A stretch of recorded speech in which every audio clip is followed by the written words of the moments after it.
afternoon and welcome to the Rotary Club of Madison. I'm Anthony Gray, Club President. Thank you all for joining us today.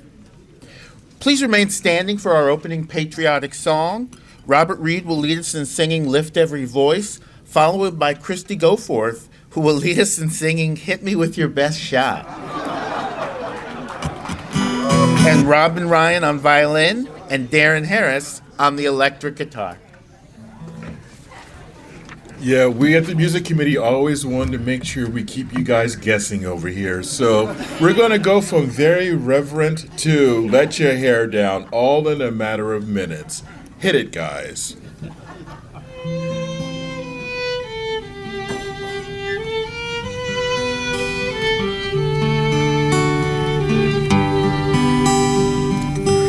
Lift every voice and sing till earth and heaven ring with the harmonies of liberty. Let our rejoicing rise high as the listening sky. Let it resound loud as the rolling sea.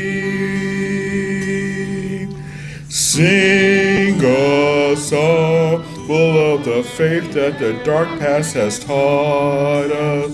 Sing a song full of the hope that the present has brought us. Facing the rising sun of our new day begun, let us march on till victory is won. Come on up here, Christy.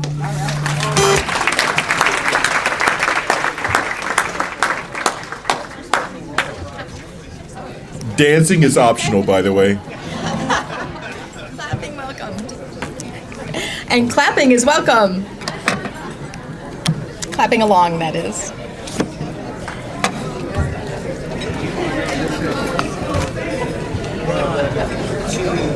One, two, ready, go.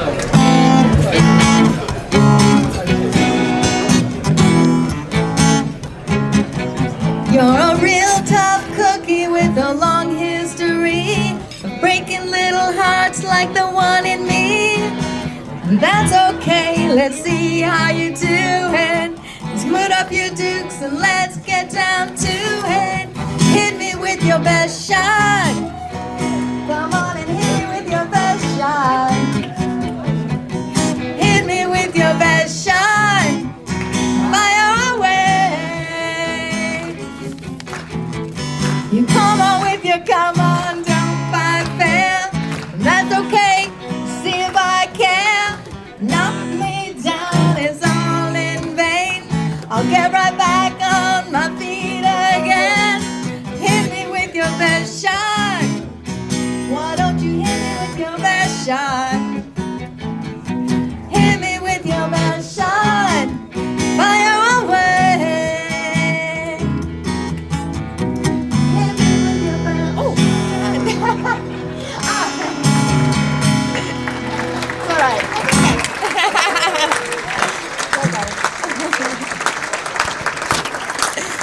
Thank you.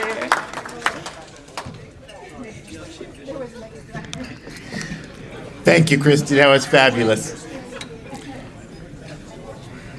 Today's meeting is sponsored by Bob Dindorf. Bob, would you please stand?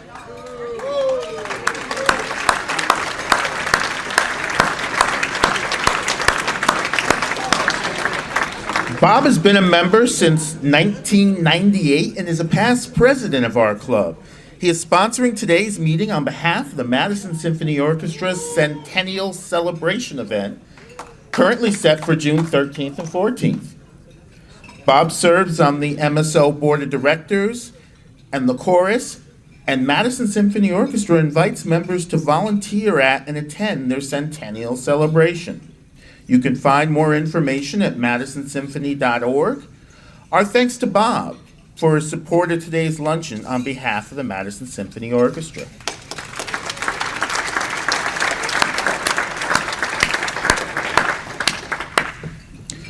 I'd now like to welcome Joy Cardine to the stand, where she can introduce today's guests. Joy? Thank you. Hello, everyone. It's my pleasure to introduce our guests today. When I call your name, please stand up and remain standing, and then we'll welcome you as a group when I'm done with the introductions. Kevin Price is a guest of the program committee. Please stand, Kevin. You have to stand.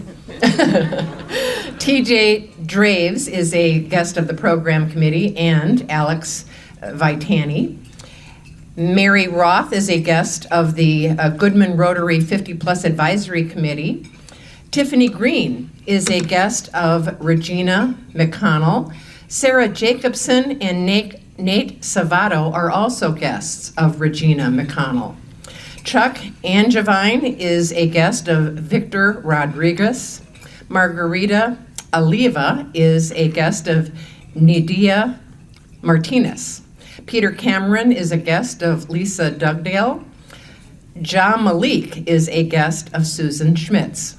Susan Pierce Jacobson is a guest of Rhonda Adams. Josie Hardell is a guest of Steve Mintz. Erin Woodward is a guest of Jenny Jeffries. Abigail Ryan is a guest of Tana Elias. Jarek Petrus is a guest of Peter Gray, and Jerome Hunt is a guest of Cedric Page. So let's welcome our guests with a round of applause.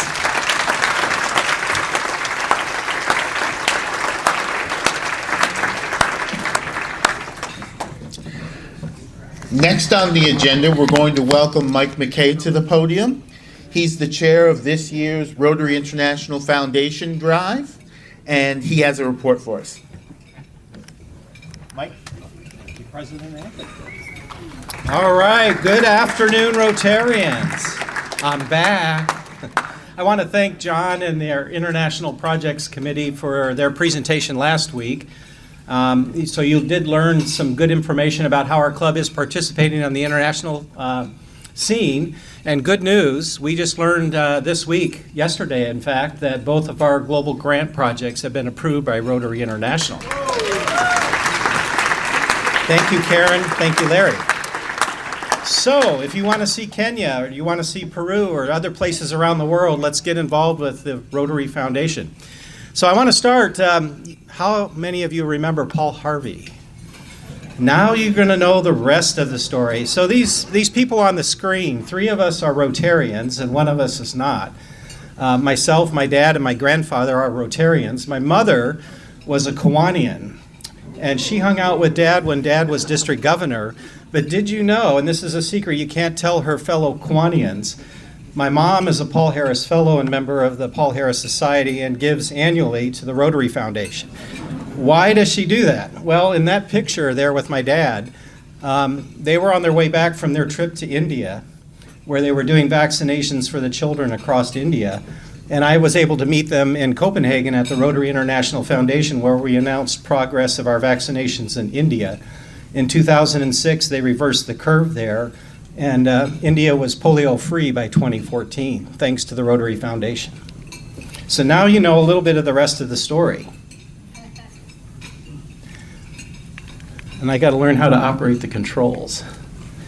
So every Rotarian, every year, this is you, so I do need your help. So you need to hit me with the next best shot and make sure you leave the room today with putting your envelope in the green bucket up here on the stage with Paul Harris. Please consider making your donation. It's an obligation of all of us as Rotarians, and your participation in the Rotary Foundation is the engine that makes us work. And so what is our campaign? This is our goal for the year. By when? By May 31st, we need to make our obligation. This allows our club to participate in those matching dollars from Rotary International, from our district. The global grants that our club was able to obtain are not possible without our club meeting our obligations. So I really encourage you by the end of this month to make your donation. The Rotary Foundation is focused on these 7 areas. I want to just share real quickly what some of these are in addition to the work that our club is doing, what our work around the world looks like. So one of those areas, Joanne, I'm just going to say, please, next slide. Peace centers. So part of our peace and conflict resolution work around the world, Rotary has established 7 peace centers to date, one of which is here in the United States. The rest are spread around the world. We need more of them. We need more people to participate in those and go through that course. The next slide, Joanna. So we have quite a bit of work that we've done in this arena, and we have a lot more to do.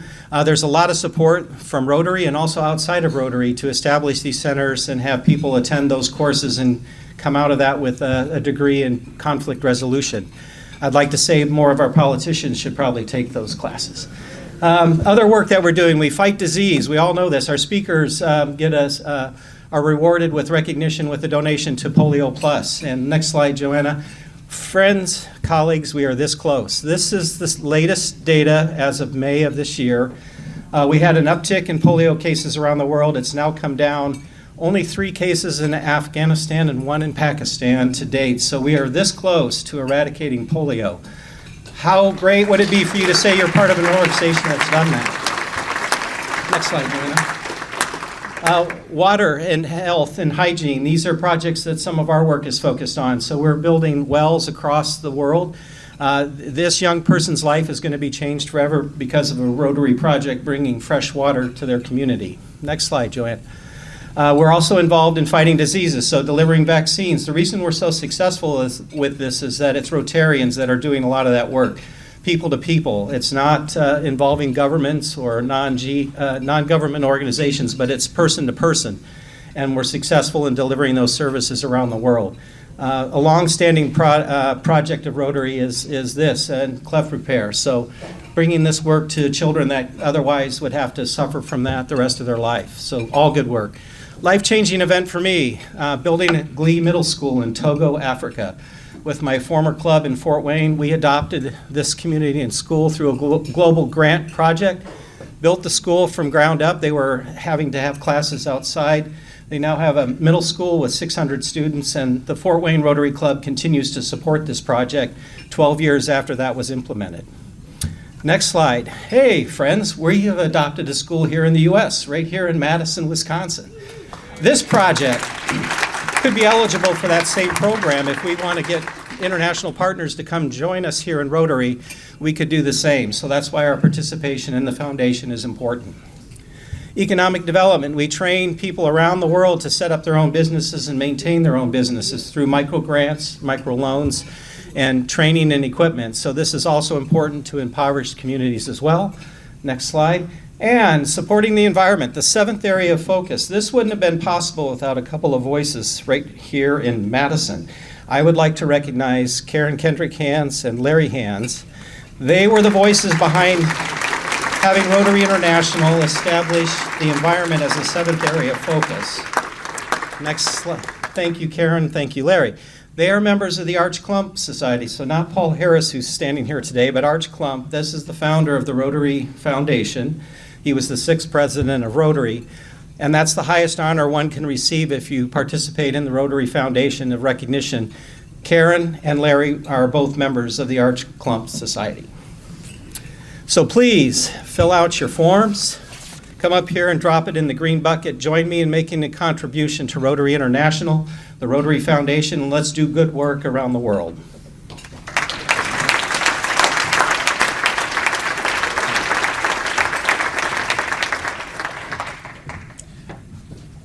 A couple quick announcements. First, President-elect Mark Green reported at our meeting last week about his plans for the upcoming Rotary year, and he mentioned the annual member engagement survey. We're about at a 45% response rate and have some good feedback.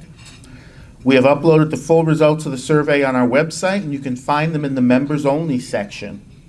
We'll have a report with highlights on the agenda next month. Also, today's bouquet at the head table is from the Going Green Fellowship as a reminder of the importance of pollinators. And if you're interested in attending the Prairie Ridge field trip in July, please contact the Rotary office for more information or just scan the QR code. We'd now like to welcome former President Paul Hoffman to the podium. He chairs our Rotary Goodman 50 Plus Advisory Committee, and he has an announcement for us. Paul?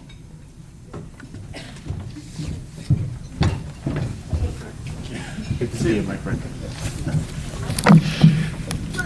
Good afternoon, everybody. As Anthony said, I'm Paul Huffman, and I'm the president of our Madison Rotary Foundation. Not the 50 plus, thank goodness I don't need one more committee to be chair of, but Rob Stroud was supposed to be here today, so I'm filling in for Rob.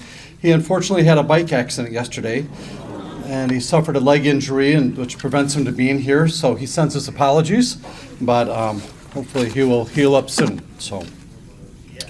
So I've got this report that Rob helped put together on the Goodman MSCR 50 Plus Fitness Program. It's been less than a year since we last updated members on our Madison Rotary Foundation's Goodman Rotary MSCR 50 Plus Fitness Program. Some of our newer members may not have known the brothers whose generous gift helped establish this program. Irwin and Bob Goodman were members of this club from 1962 until Irwin's death in 2009. And Bob's death in 2010. The brothers were accomplished athletes, and as they grew older and wiser, they recognized the importance of exercise and nutrition for healthy aging. To promote their insights, in 1994, they endowed the Goodman Rotary MSCR Fitness Program with a generous gift of $250,000. Here is the stated purpose of the fund from 1994. The Madison Rotary Foundation has agreed to receive and administer a grant from the Irwin and Robert Goodman, the income from which is to be used to support a community effort to serve senior adults through fitness and health programming, and will be run by the Madison School Community Recreation Department. The purpose of the program, as envisioned by the grantors, are to provide senior citizens in the Dane County area, regardless of income, with information and activities designed to aid them in living healthier, happier, and more productive lives. So I'm delighted to inform all of you that the reason for today's update is to announce that our Madison Rotary Foundation has been awarded a grant from the Irwin A. and Robert D. Goodman Foundation in the amount of $275,000 to be added to the endowment.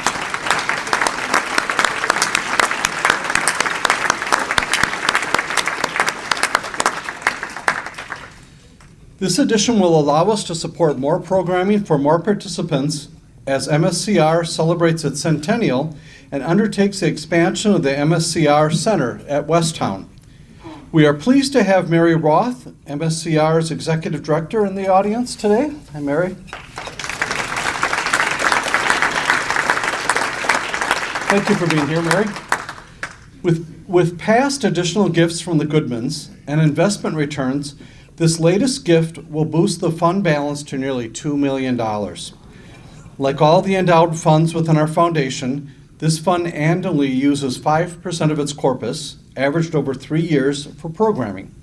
Our gift goes to the Madison School Community Recreation for the support of the Goodman's Fitness Program, subsidizing program costs and financially assisting participants who might otherwise be unable to benefit from our programs and activities.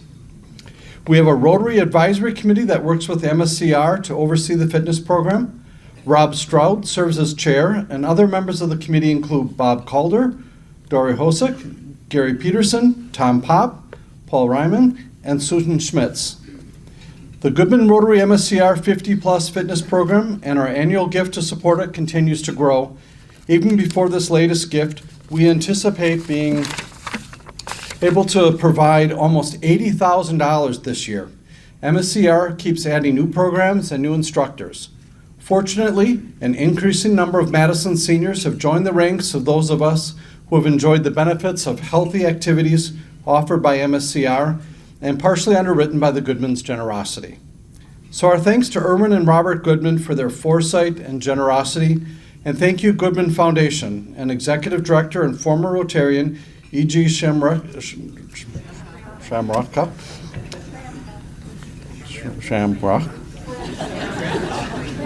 Yeah, thank you for I don't know why I'm having a block there, for this generous addition to the Madison Rotary Foundation. Thank you. Appreciate it.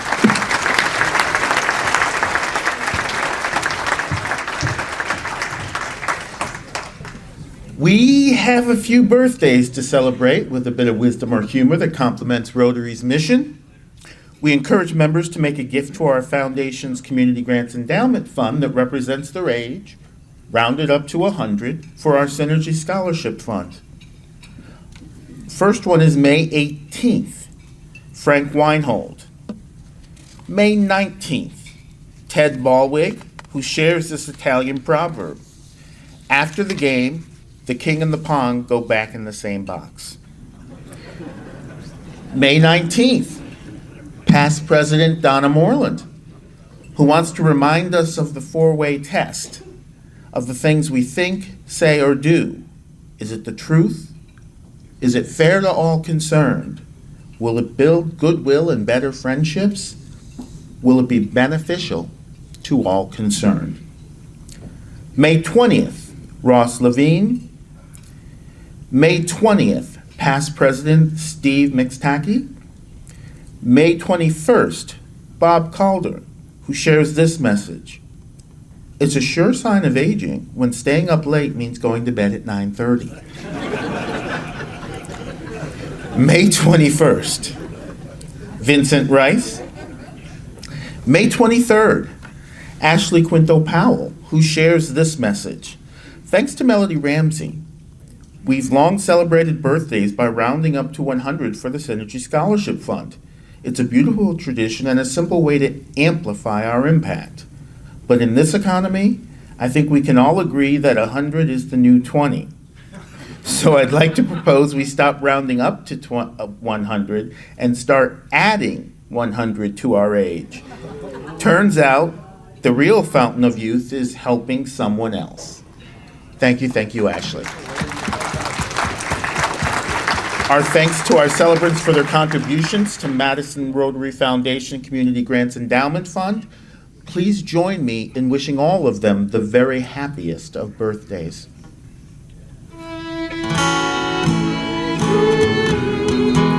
Happy birthday to you. Happy birthday, dear Rotarians. Happy birthday to you.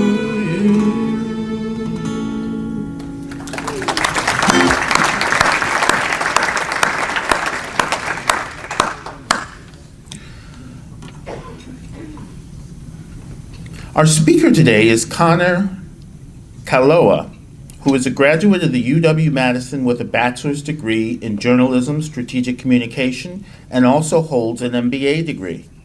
Conor is one of the founders and owners of the operating businesses at Breese Stevens Field, including Big Top Events, Forward Madison FC, Rally Madison FC.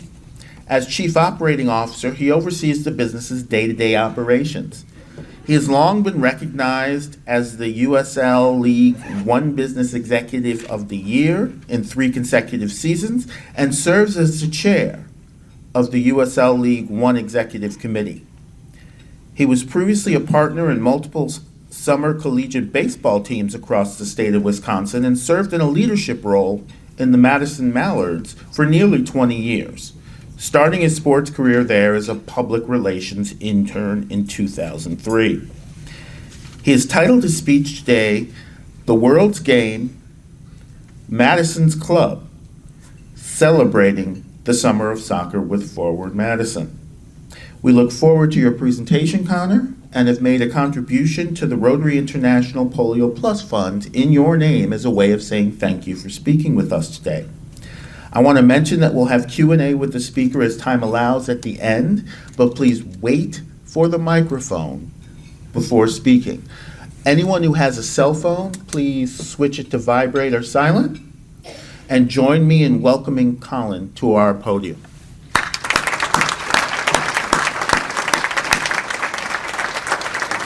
Welcome, sir.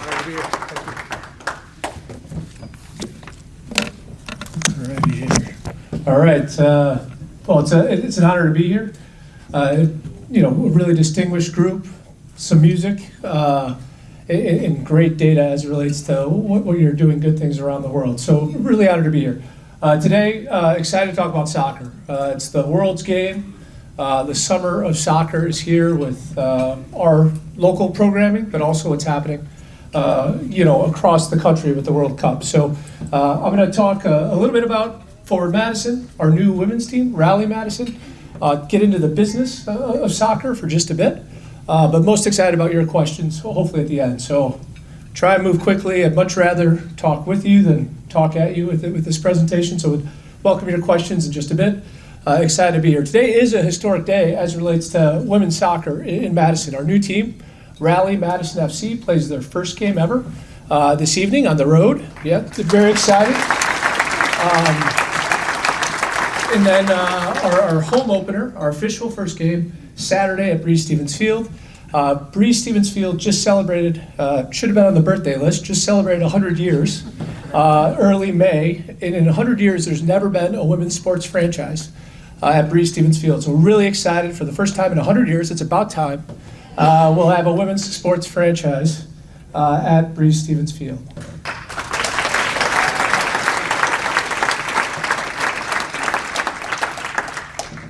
See if we can get this going here. All right, so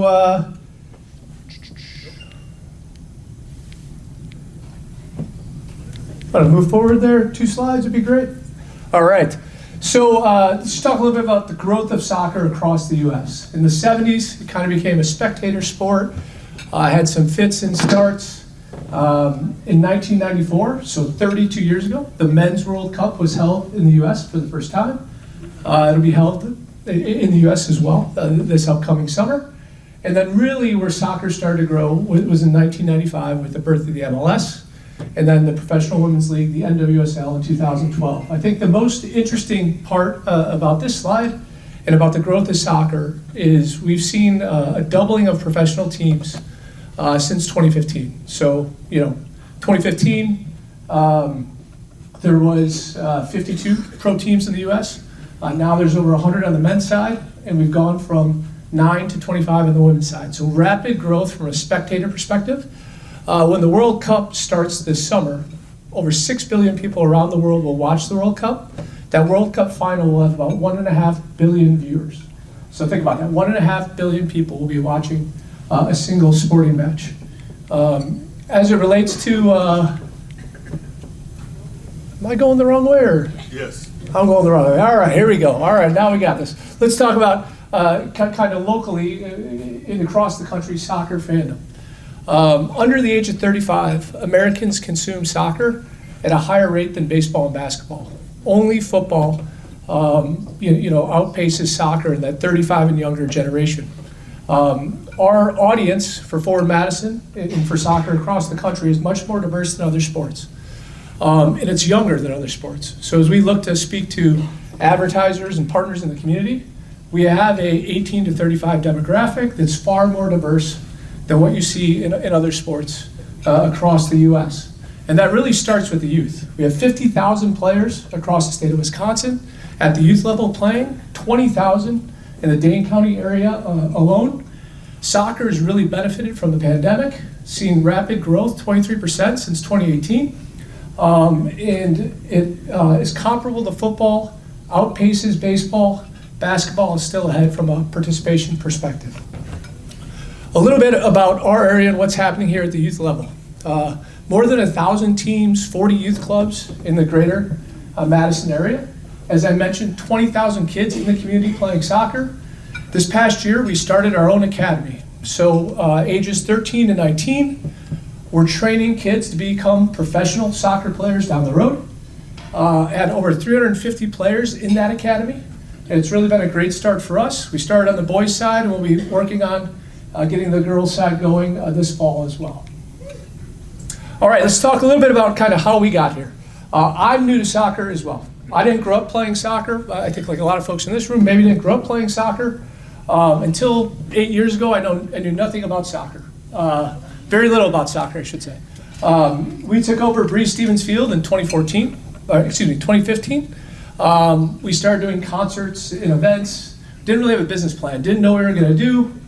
Started doing concerts, events, that kind of worked out. And we knew we needed an anchor tenant. And that's when we started looking into soccer and learning more about soccer. Such a great history at Breese Stevens Field. As I mentioned, just turned 100 years old. Started, it was built as a baseball stadium. Really poorly built as a baseball stadium. Right field's 220 feet. I could hit a home run out the right field line. Balls were flying onto East Washington Avenue, breaking windows across the street. So the Madison Blues were short-lived, only about a 16-year run at Breese Stevens Field. In addition to baseball, though, a lot of great special events. The Chicago Bears played there for a game. Jesse Owens ran there. Satchel Paige pitched there. In 1933, they closed East Washington Avenue for 6 days and did a stampede. Brought in livestock from across the country. Can you imagine East Washington being closed for 6 days these days? That would be a little bit of an issue. But great history in the 20s, 30s, 40s. Fast forward, 1980s, the building was almost condemned. It wasn't being used. Luckily, the city decided not to condemn it. The city of Madison installed turf in 2014, and that's when really the facility came back to life. In 2015, there was about 30 events, 8,000 people came through the facility. This upcoming year, we'll host over 200 events, and about 160,000 people will come through Breese Stevens Field. So really a credit to the city of Madison to making that investment in artificial turf and really bringing a great historic facility back to life. We started Forward Madison in 2019, and really, as we built the team, yes, it's privately held, but we really view it as owned by the community. And the community picked the name, picked the colors, picked the logo. Everything we've done has been driven by the community. Even when we hired our head coach, that head coach didn't interview with our staff members. That head coach interviewed with fans. Fans came in, they interviewed the 2 finalists. We took fan input into what we thought was going to be best for the team. What we've done at Forward Madison and kind of our goal, our mission statement, is to be globally known, locally driven. We've been fortunate to ship merchandise to 50 states, 36 countries, and develop a brand that is somewhat known well beyond Madison, but everything we do is focused on Madison and the local community. Talk a little bit about kind of where we rank and how soccer works from a system perspective in the U.S. We're 3rd division, so Major League Soccer, what you see is 1st division. We're 3rd division, 17 teams across the country. We play in a national league, travel across the country, while we're 3rd division, we're not necessarily what I would call a minor league. We have some players that are 17, 18 years old that will go on to play in the major leagues or go on to play in Europe. We have other players that are 28, 29, 30. This is their career. This is how they make a paycheck. So a little bit different than minor league baseball, where if you get to a certain age and you're not moving up, you kind of get kicked out. We have a variety of different ages playing on our squad. Talk a little bit about soccer in the U.S. I mentioned we're 3rd division. There's a 2nd division and a 1st division being created. Promotion relegation, which is a common thing in Europe, where teams either get moved up if their team does well or get kicked down if their team doesn't do well in different tiers. That's coming to the U.S. starting in 2028. So starting in 2028, we'll be a part of this system, and we'll have a chance to move up to higher divisions with greater opportunities in cash prizes if the team does well. So we're really excited about that coming to the U.S. It's a unique format for the American sports fan, not something we're familiar with. We're used to playoffs. That's kind of what we do here in the U.S., and this will really change kind of what happens. I also think it will open our product to people around the world that will maybe tune in and watch promotion relegation. If you see what happens in England, if you're trying to go from the 2nd division to the 1st division, that game is worth $200 million to that club, and it's normally, other than the World Cup, the most watched game around the world. All right, so while we're, very happy with our men's team, really excited to finally, after 8 years, bring women's soccer to Madison. And this has been a project, thank you. Thank you. It's been a project that we've been working on since we launched the men's team in 2019. There's been some movement across the leagues in the U.S., and we finally kind of had to find the right league, right time, right place to join. And really excited to kick off this year. Rally Madison FC is our team name. The inspiration for our logo is the statue at the top of the Capitol, Wisconsin, which is modeled off of Athena, the goddess of wisdom and warfare. We've pulled a key piece out of that logo is the yellow rose. The yellow rose was a symbol of the suffragette movement. Wisconsin was the first state, as many of you know, to ratify the women's right to vote, the 19th Amendment, in 1919. So we wanted to build a club, and our fans gave us input on how we built this club, but wanted to build a club that really connected with the community, connected with Madison, and was unique to our local community. All right, going the wrong direction again. I'll get this figured out by the time we're done. All right, so while the team we're putting on the field is a pre-professional team. So the women that you'll see play from the best colleges around the country, and they're one step from moving up to the pros. The best women's soccer is played in the US. So the women that you'll see on our field, they do a nice job. They'll go right to the NWSL, which is the top women's league here in the US, or they'll move right to Europe and begin their professional careers. We did not have kind of this level of soccer in the state or in Madison, or this opportunity to truly give young women's soccer players kind of that pathway, an idea of where they can go as a 10, 11, 12-year-old, do a nice job in their academy club, and then move their way up to our team, and then to the pros. I'll talk a lot today about the importance of community. $1 from every ticket that we sell is going to go back to improving accessibility for women in the community to play soccer. Our first donation, our first grant that we made from our Rally Girls Soccer Fund, we purchased 80 soccer balls for Madison East High School in warm-ups for their teams. So we're really focused on, one, not just providing a pathway for girls, but getting more girls playing, getting more opportunities to girls to play. All right, so, as we built both of these clubs, as we look at what makes a good soccer club or what makes success from a branding perspective in building a local brand, we really view it as three different things. First, it's the community. You gotta be connected with the community. You gotta be listening to the community. The community has to be a part of what you're doing. Second, in this day and age, good social media is key. You need compelling social media that allows you to connect with consumers beyond your local market. And then the third piece is good merchandise. We've been really fortunate. As I mentioned, on the Forward Madison side, we've shipped merchandise to 50 states, 36 countries, but good merchandise is kind of that final key. If you can do those three things, community, social media, and merchandise, you'll build a brand that does well locally, but does well beyond as well. From a community perspective, we try to engage deeply in the community, whether it's working with the Madison Parks Foundation to help build futsal courts in underprivileged neighborhoods across Madison, or our player appearances. All of our players are required to do 10 appearances a year. Our players will do, on the men's side, about 200 appearances this summer. On the women's side, about 100 appearances. And then we also have a variety of different, fundraising promotions that we do, whether it's through our merchandise. We've had a beer, a wine, a cheese, a yogurt. Everything we do and sell there, all those proceeds go back to local charities, not something that we take the revenue on.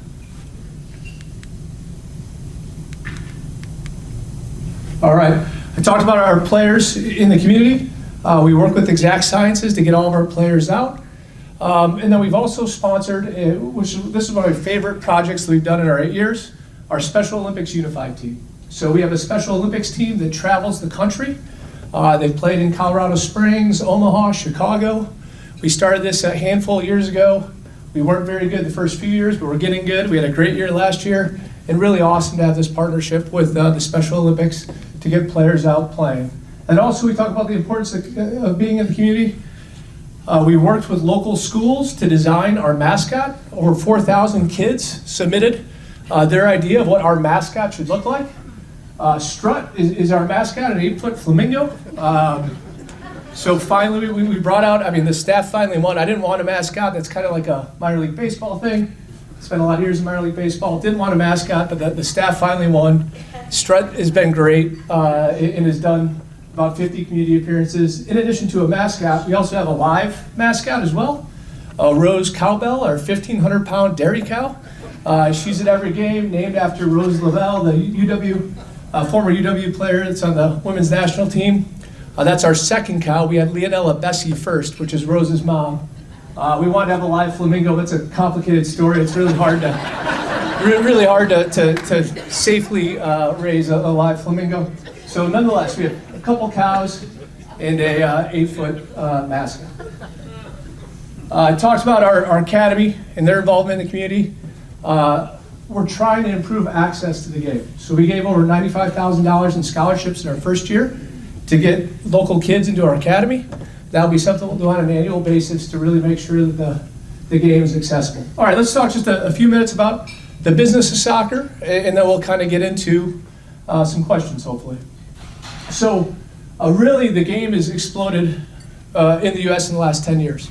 And what's really changed, and these are kind of like the top levels, but what you're seeing happen at the Major League Soccer level and the NWSL level, 5 years ago, a women's top franchise was selling for $2 million. The most recent transaction for an expansion franchise was $205 million. So a 100-time multiple in just 5 years. And on the men's side, you see rapid growth as well. Now our business is focused on tickets, sponsorships, merchandise. But across the globe, a lot of European clubs are generating at least half of their revenue from selling players. So you find a young player, you develop that player, and then you sell them on to another team. So that's really, as we look at like the business and how things happen, we're a local retail business. We sell merchandise, sell some tickets. We have great corporate partners.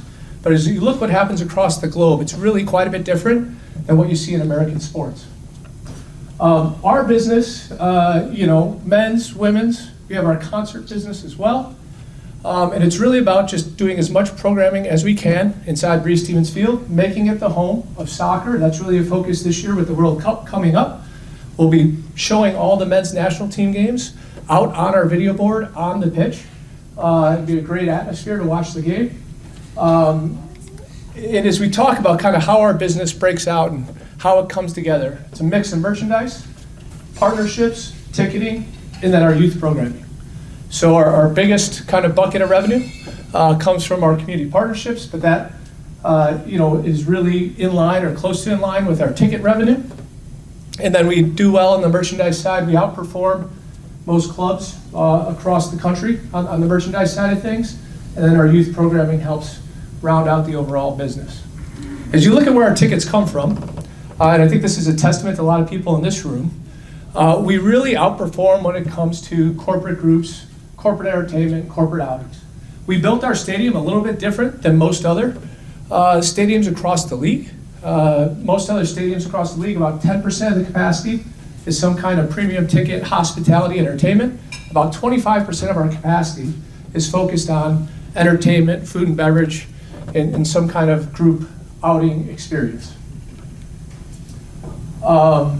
So we will offer a variety of opportunities for groups, whether it be for 5 up to 500.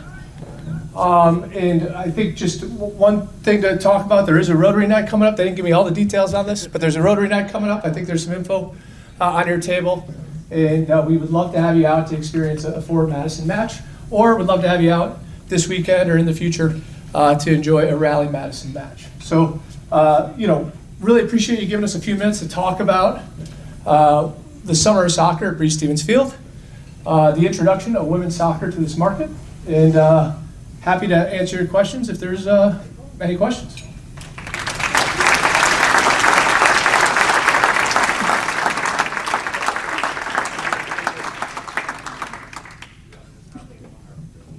Do I get to call her?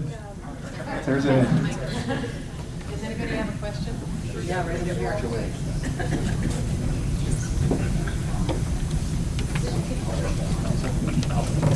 Hello, my name's Rachel. I'm with the TLNA as well, and I just want to say thank you so much for your community engagement with us.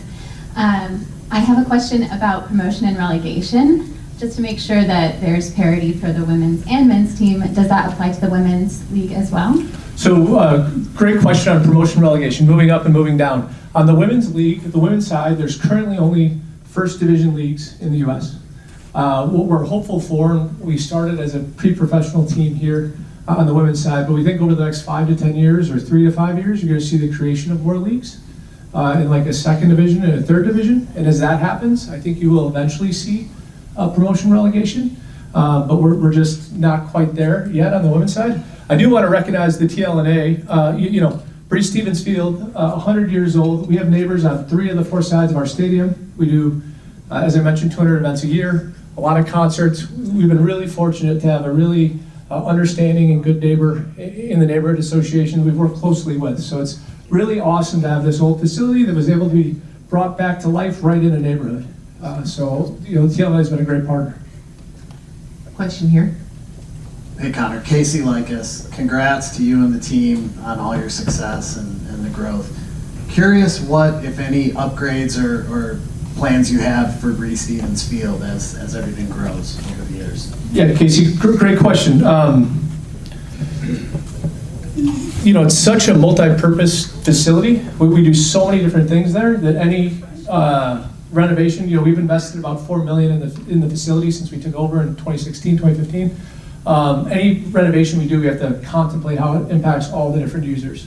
I think we need to continue to upgrade a couple things. One, soccer seating needs to be a focus. 2, we don't have the proper locker rooms to host a professional women's team, and so that's something we're in discussion with the city on.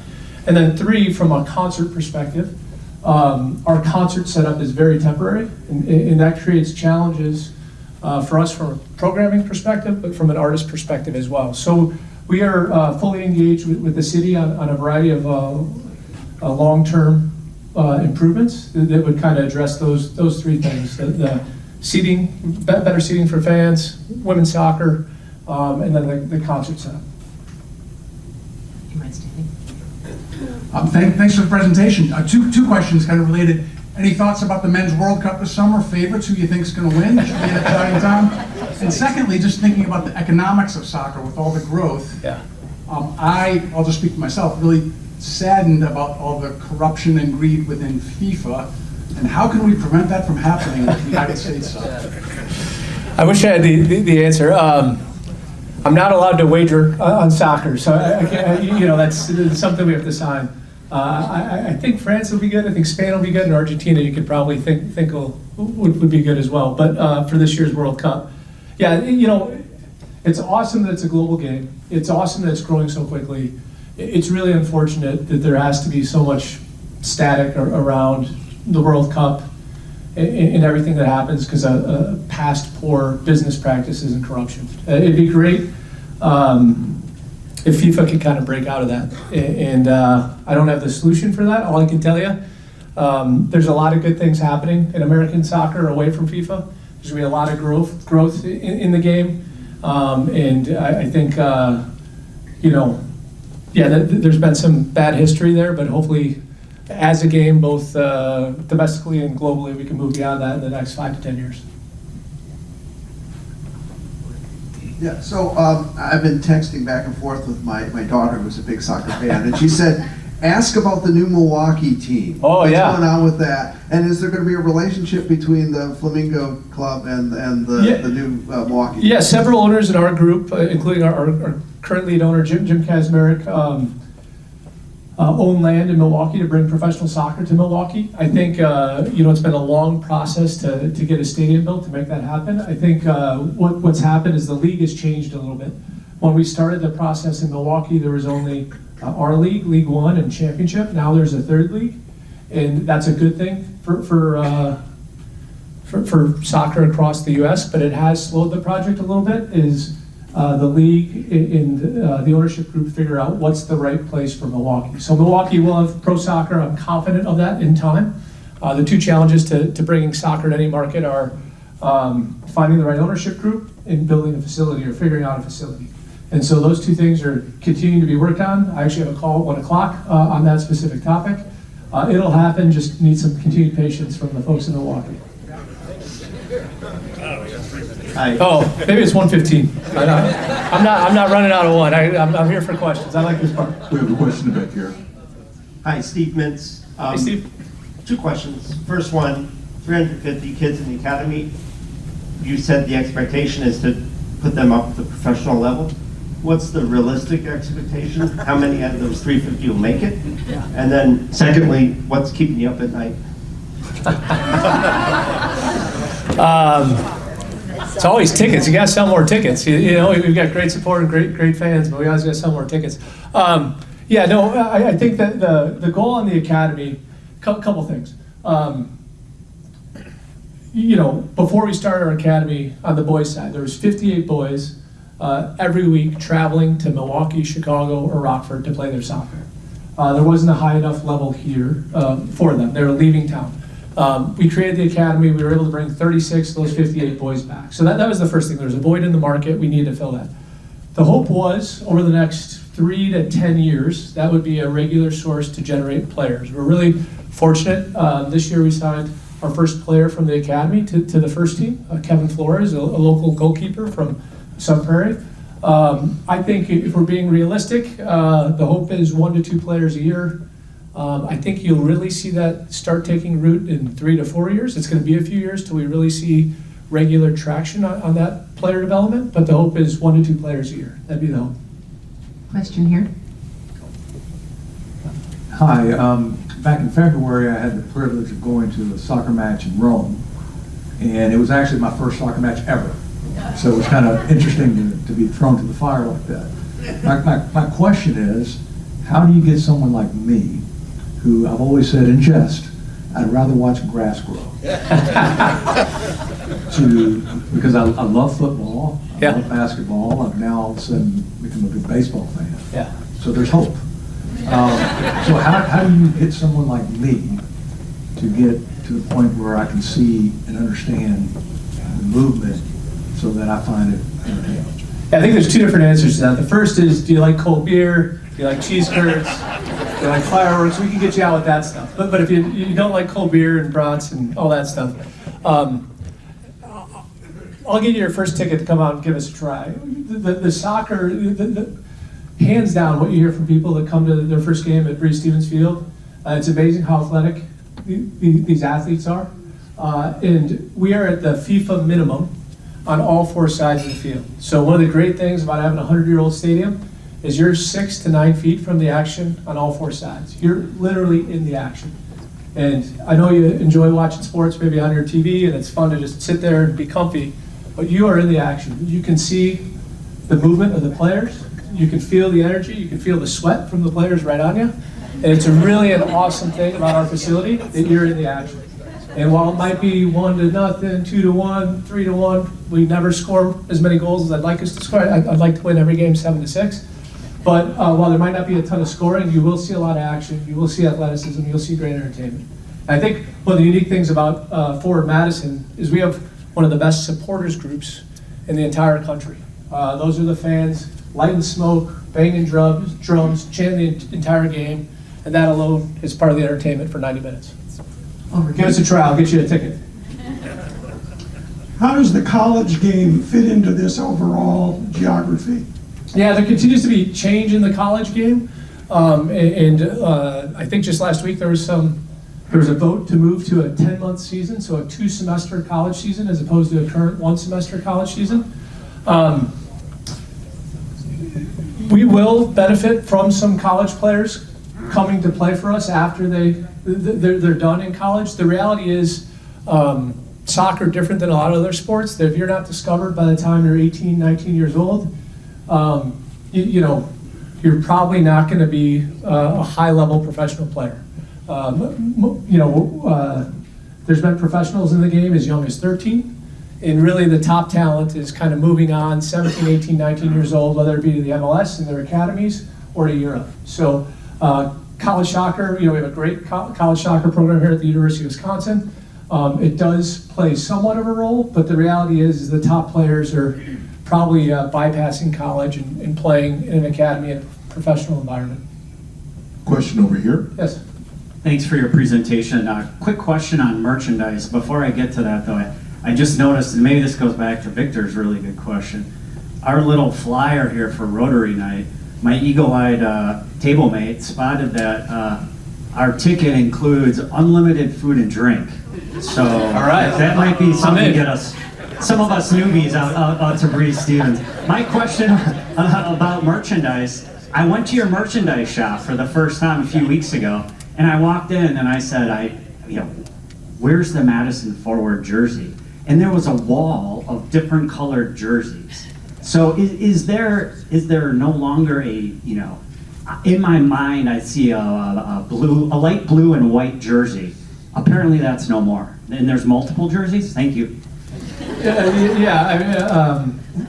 In some years we've been knocked by our competition for having more jerseys than wins.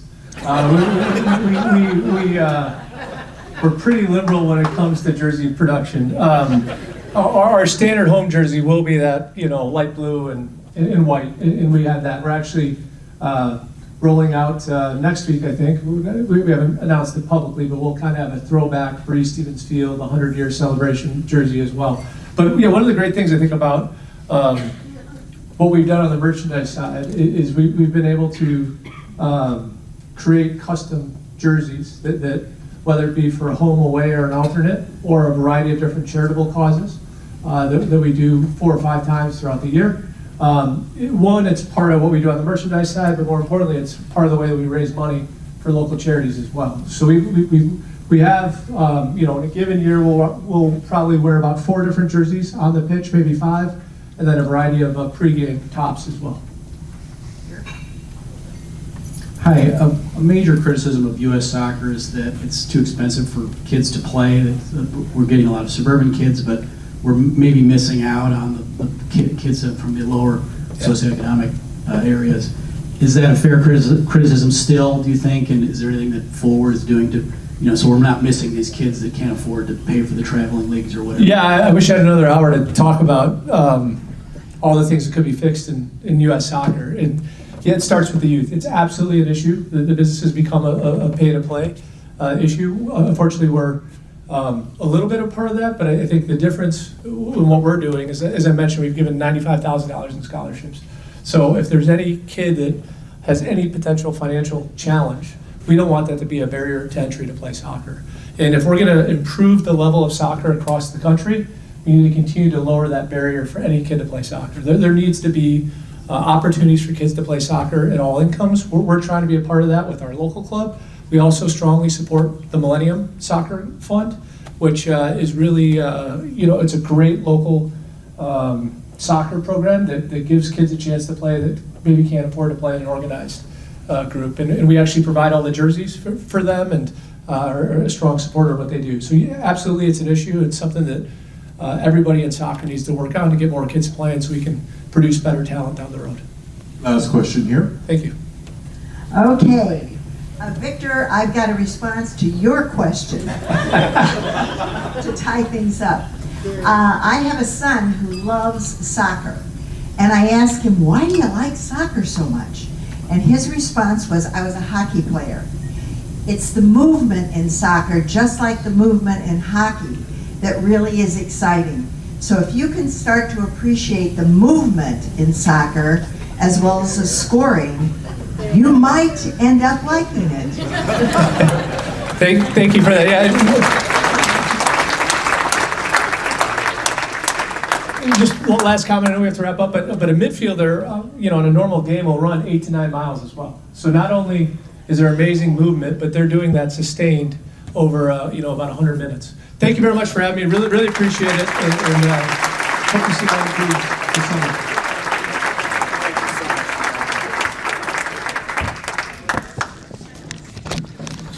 Thank you so much for talking to us and sharing the information about our local professional teams.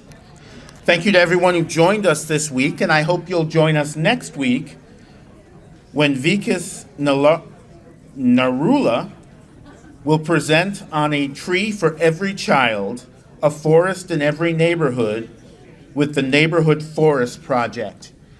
Without any other items for the good of the body, we are adjourned.